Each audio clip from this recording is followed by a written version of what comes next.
আসসালামু আলাইকুম, সবাইকে সুবর্ণাস কুকিংয়ে স্বাগতম। তো আজকে আপনাদের জন্য নিয়ে আসলাম নতুন একটা ভিডিও, মাংস দিয়ে খিচুড়ি রান্না। তো দেখুন কীভাবে খিচুড়িটা রান্না করলাম মাটির চুলায়।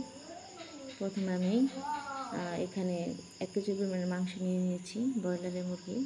তারপরে পেঁয়াজ কুচি, আদা বাটা, জিরা বাটা, হলুদ বাটা, মরিচ বাটা, সামান্য একটু তেল, লবণ, স্বাদ মতো লবণ দিয়ে মাখিয়ে নিয়েছি। চুলায় একটা হাঁড়ি বসিয়ে দিয়েছি, হাঁড়িতে তেল দিয়েছি, তেলটা গরম হয়ে গেছে। এখন আমার মাখানো সেই মাংস হাঁড়িতে ছেড়ে দিলাম কষানোর জন্য।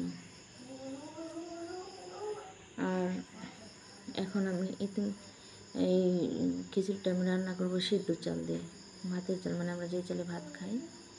আর মশারি ডাল অলরেডি আমি ধুয়ে রাখছি।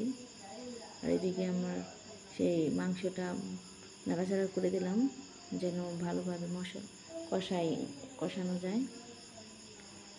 বারবার আমি নাড়াচাড়া করে দিতেছি। আর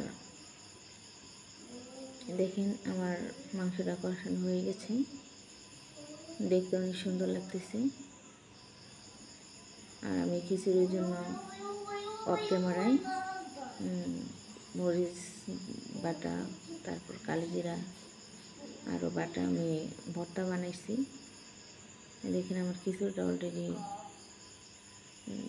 মাংসটা হয়ে গেছে কষানো। এখন টেস্ট করার জন্য আমি কিছু মাংস উঠাই নিতেছি, দেখতে পাচ্ছেন ভিডিওতে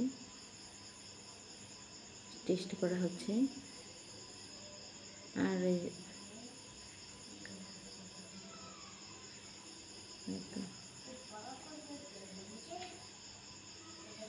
মাংসটা আমার কষানো হয়ে গেছে। এখন আমি যে চালটা আর ডালটা যে ধুয়ে রাখছি, সিদ্ধ চালটা আর ডালটা ধুয়ে রাখছি, ওই চালটা আমি এখন এই কষানো মাংসের মধ্যে দিয়ে দেব। দিয়ে নাড়াচাড়া করতে হবে।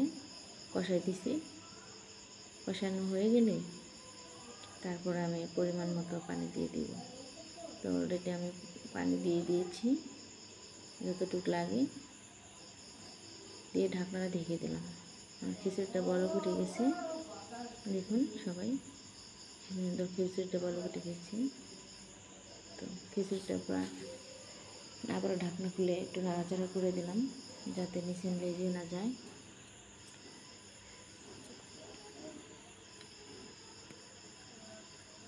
দেখেন এখন খিচুড়ি স্বাদ বাড়ার জন্য কিছু ধনেপাতা অ্যাড করে দিতেছি, করে দিয়ে ঢাকনা দিয়ে ঢেকে দিলাম। চাল দেওয়ার পর আমার খিচুড়িটা রেডি হয়ে গেছে, দেখুন কত সুন্দর লাগতেছে দেখতে। আর এখন আমি খিচুড়িটা সার্ভ করব। সার্ভ করার জন্য একটা বাটি নিয়ে নিলাম। এই তো বাটির মধ্যে আমি খিচুড়িটা এখন সার্ভ করব।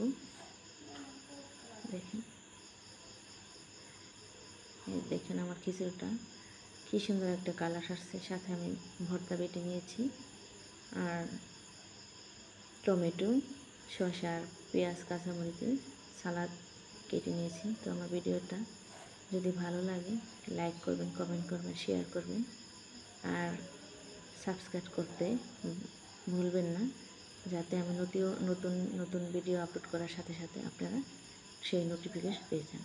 আল্লাহ হাফেজ।